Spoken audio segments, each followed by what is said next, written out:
नमस्कार साथियों, स्वागत करता हूं मेरी इस यूट्यूब चैनल में आप सभी लोगों का।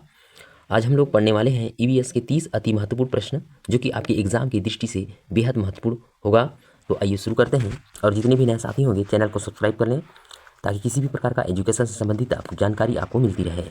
तो आइए देखते हैं ईवीएस के 30 अति महत्वपूर्ण प्रश्न। पहला प्रश्न ये रहा, पार्थिव पारिस्थितिकी टेरिस्ट्रियल इकोलॉजी का उदाहरण नहीं है। ऑप्शन ए दिया है वन पारिस्थितिकी, ऑप्शन बी दिया है घास स्थल पारिस्थितिकी, ऑप्शन सी दिया है मरुस्थल पारिस्थितिकी और ऑप्शन डी दिया है स्वच्छ जल पारिस्थितिकी। जिसका सही उत्तर है ऑप्शन नंबर डी होगा। स्वच्छ जल पारिस्थितिकी जो है पार्थिव पारिस्थितिकी का जो है उदाहरण नहीं है। ऑप्शन नंबर डी जो है इसका सही उत्तर है। अगला प्रश्न दिया है जलीय पारिस्थितिकी का उदाहरण है। एक्वेटिक इकोलॉजी का उदाहरण है। ऑप्शन ए दिया है वन पारिस्थितिकी, ऑप्शन बी दिया है घास स्थल पारिस्थितिकी, ऑप्शन सी दिया है मरुस्थल पारिस्थितिकी, ऑप्शन डी दिया है समुद्री पारिस्थितिकी। तो सही उत्तर क्या होगा? इसका सही उत्तर होगा ऑप्शन नंबर डी। समुद्री पारिस्थितिकी जो है जलीय पारिस्थितिकी का उदाहरण है। अगला प्रश्न दिया है पारिस्थितिकी तंत्र इकोलॉजिकल सिस्टम के दो कारक यानी कि फैक्टर कौन से हैं? ऑप्शन ए दिया है पौधे और जीव, ऑप्शन बी दिया है पौधे और प्रकाश, ऑप्शन सी दिया है खरपतवार और सूक्ष्म जीव, ऑप्शन डी दिया है जैविक और अजैविक। तो पारिस्थितिकी तंत्र इकोलॉजिकल सिस्टम के दो कारक होते हैं, वे हैं ऑप्शन नंबर डी जैविक और अजैविक होते हैं, बायोटिक और एबायोटिक जो है इसका जो है दो कारक होते हैं, जैविक और अजैविक। ऑप्शन नंबर डी इसका सही उत्तर है। अगला प्रश्न दिया है पारिस्थितिक तंत्र इकोलॉजिकल सिस्टम को संक्षेप में कहा जाता है। ऑप्शन ए दिया है लघु तंत्र, ऑप्शन बी दिया है बृहद तंत्र, ऑप्शन सी है गण तंत्र, ऑप्शन डी दिया है परितंत्र पारितंत्र। तो इसका सही उत्तर होगा ऑप्शन नंबर डी होगा। पारितंत्र जो है पारिस्थितिक तंत्र के को जो है संक्षेप में कहते हैं क्या? पारितंत्र कहा जाता है इकोलॉजिकल सिस्टम को। अगला प्रश्न दिया है निम्नलिखित में से कौन सा पारितंत्र इकोसिस्टम का सर्वोत्कृष्ट वर्णन है? जिसका सही उत्तर होगा ऑप्शन नंबर सी होगा।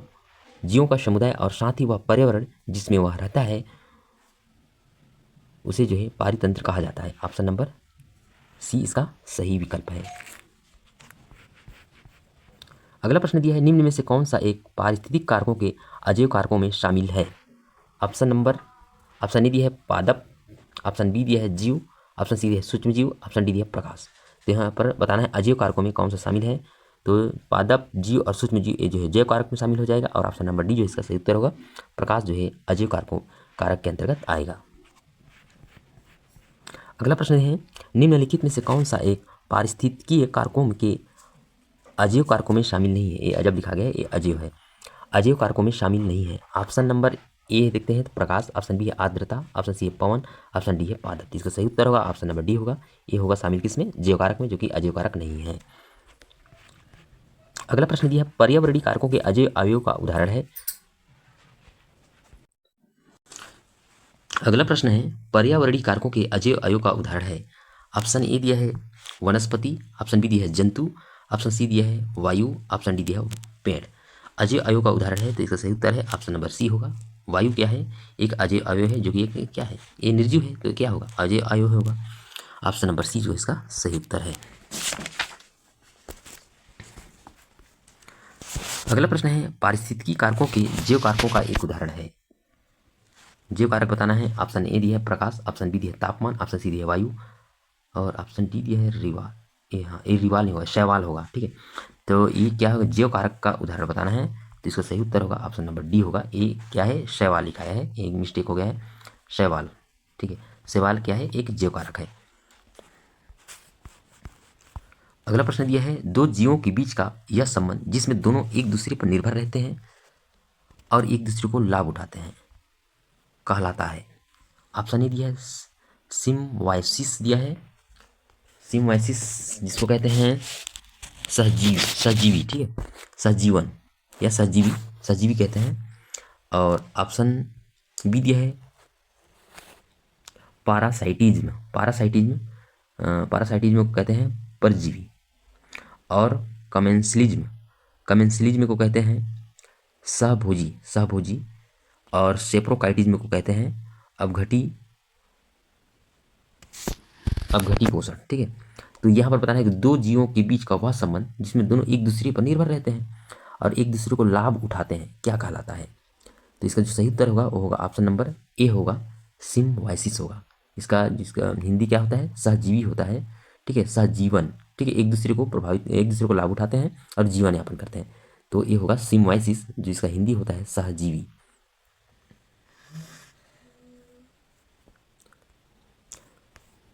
अगला प्रश्न दिया है सिम्बायोसिस संबंध का उदाहरण है। ऑप्शन सिम्बायोसिस का संबंध का उदाहरण बताना है, सहजीवी का उदाहरण बताना है यहाँ पर। ऑप्शन ए दिया है शैवाल और कवक, ऑप्शन सी है घास और टिड्डा, ऑप्शन बी दिया है यहाँ पर बी यहाँ हो गया है कोयल कोयल और कौवा, ऑप्शन डी दिया है छोटी मछली और बड़ी मछली। तो यहाँ पर सहजीवी का जो संबंध का उदाहरण सहजीवी संबंध का उदाहरण है वो है ऑप्शन नंबर ए होगा, शैवाल और कवक जो है सिम्बायोसिस संबंध का जो है उदाहरण है, शैवाल और कवक। अगला प्रश्न है शैवाल और कवक मिलकर बनाते हैं, ये कवक है, शैवाल और कवक मिलकर क्या बनाते हैं। ऑप्शन ए दिया है लाइकेन, ऑप्शन बी है जाइलम, ऑप्शन सी दिया है जेली, ऑप्शन डी दिया है जेलीफिश। तो शैवाल और कवक मिलकर बनता है क्या, लाइकेन बनता है। ऑप्शन नंबर ए इसका जो है राइट आंसर है। अगला प्रश्न दिया है लाइकेन में एक क्लोरोफिल युक्त पार्टनर एक साथ रहते हैं। तो लाइकेन में एक क्लोरोफिल युक्त पार्टनर एक साथ रहते हैं, पहले देख चुके हैं, जान चुके हैं कि कौन इसमें क्लोरोफिल युक्त पार्टनर एक साथ है जो एक दूसरे को क्या करते हैं, मदद करते हैं अपने आप में जीवन यापन करने के लिए। वो क्या है, वो है शैवाल और कवक। ऑप्शन नंबर सी जो है इसका राइट आंसर है। अगला प्रश्न दिया है दो जीवों के बीच वह संबंध जिसमें एक जीव को लाभ होता है और दूसरे को हानि होता है, ठीक है, क्या कहलाता है। एक जीव को दो जीवों का संबंध इस प्रकार होता है कि एक को लाभ होता है और एक को हानि होता है, तो क्या कहलाता है। ऑप्शन ए दिया है सिम्बायोसिस, जिसको बोलते हैं सहजीवी। ऑप्शन बी दिया है पारासिटिज्म, जिसको बोलते हैं परजीवी या परजीविता। ऑप्शन सी दिया है कॉमेंसिलिज्म और ऑप्शन डी दिया है सेप्रोकाइटिज्म। तो इसका जो सही उत्तर होगा दो जीवों के बीच वह संबंध जिसमें एक जीव को लाभ होता है और दूसरे को हानि होता है, ठीक है, तो इसको कहते हैं परजीविता। जैसे परजीवी जैसे जानवर में रहता है, ठीक है, जानवर में उसमें क्या बोलते हैं उसको, उसमें भी एक परजीवी होता है, ठीक है, उसको खून को चूसते रहता है, ठीक है, तो एक उसको क्या होता है, इस पर जो जो उस परजीवी होता है उसको लाभ होता है, खून को चूसता है, ठीक है, और एक को हानि होता है, ठीक है, तो क्या है इसका सही उत्तर होगा पारासिटिज्म होगा। ऑप्शन नंबर बी जो है इसका सही उत्तर होगा। पारासिटिज्म संबंध का उदाहरण है, ऑप्शन ए दिया है शैवाल और कवक, जो कि सिम्बायोसिस का उदाहरण है, कोयल और कौवा, और ऑप्शन सी है घास और टिड्डा, ऑप्शन डी दिया है छोटी मछली और बड़ी मछली, ठीक है, तो इसका जो राइट आंसर होगा वो होगा कोयल और कौवा होगा। कोयल और कौवा जो है इसका उदाहरण है, पारासाइटिज्म का संबंध का उदाहरण है।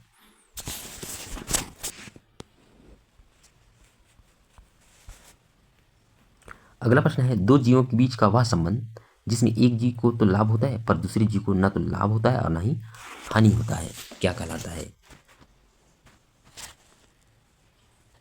दो जीवों के बीच का वह संबंध जिसमें एक जीव को लाभ होता है और दूसरे जीव को ना तो लाभ होता है ना तो हानि होता है, ठीक है। ऑप्शन ए है सिम्बायोसिस, ऑप्शन बी है पारासाइटिज्म, ऑप्शन सी है कमेंसिलिज्म, ऑप्शन डी है सेप्रोकाइटिज्म। तो यहाँ पर इसका जो सही उत्तर होगा ऑप्शन नंबर सी होगा कमेंसिलिज्म होगा, यानी कि सहभोजी होगा, सहभोजिता, इसको कहते हैं हिंदी में सहभोजिता, इसका सही उत्तर है कमेंसिलिज्म। अगला प्रश्न है कमेंसिलिज्म संबंध का उदाहरण नहीं है, इसे बताना है कि कमेंसिलिज्म संबंध का उदाहरण नहीं है। ऑप्शन ए दिया है रेमोरा और शार्क, और ऑप्शन बी है ट्री फ्रॉग और प्लांट, ऑप्शन सी है हेरोन और कैटल, ऑप्शन डी दिया है एल्जी और फंगी। तो इसका जो राइट आंसर होगा ऑप्शन नंबर डी होगा, एल्जी और फंगी जो है कमेंसिलिज्म का उदाहरण संबंध का उदाहरण नहीं है। बाकी रेमोरा और शार्क और ट्री फ्रॉग और प्लांट और हेरोन कैटल और ये जो है कमेंसिलिज्म के उदाहरण हैं। अगला प्रश्न दिया है दो जीवों के बीच का वह संबंध जिसमें एक जीव दूसरे जीव का शिकार कर लेता है, अर्थात एक जीव को जीवनदायी पोषण मिलता है और दूसरा जीव अपनी जान को खो बैठता है, क्या कहलाता है। दो जीवों के बीच का वह संबंध जिसमें एक जीव दूसरे जीव को शिकार कर लेता है, अर्थात एक जीव को जीवनदायी पोषण मिलता है और दूसरा जीव अपनी जान खो बैठता है, क्या कहलाता है।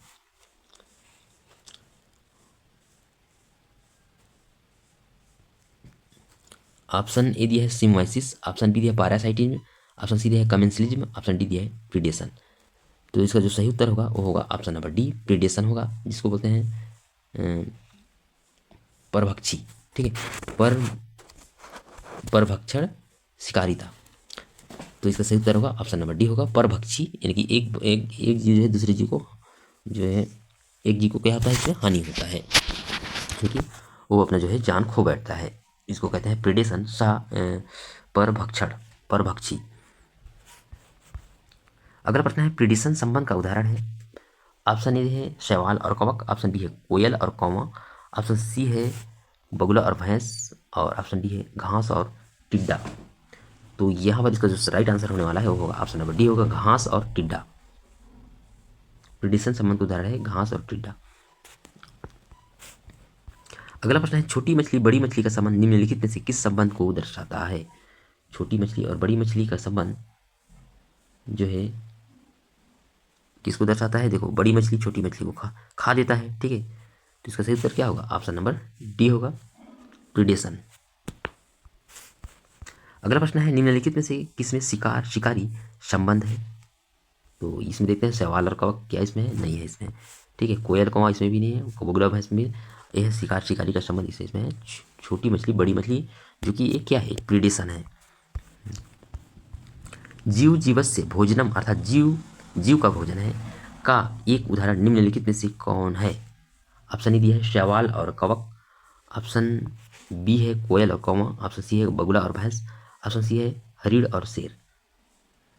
तो इसका जो सही उत्तर होगा एक जीव का भोजन है और का एक उदाहरण निम्नलिखित में से कौन है। तो जीव का उदाहरण है ये है हरिण और शेर, इसमें ऑप्शन के अकॉर्डिंग। ठीक है, अगला प्रश्न है दो जीवों के बीच वह संबंध जिसमें एक सजीव दूसरे निर्जीव से भोजन प्राप्त करता है क्या कहलाता है। दो जीवों के बीच का वह संबंध जिसमें एक सजीव दूसरे निर्जीव से भोजन प्राप्त करता है क्या कहलाता है।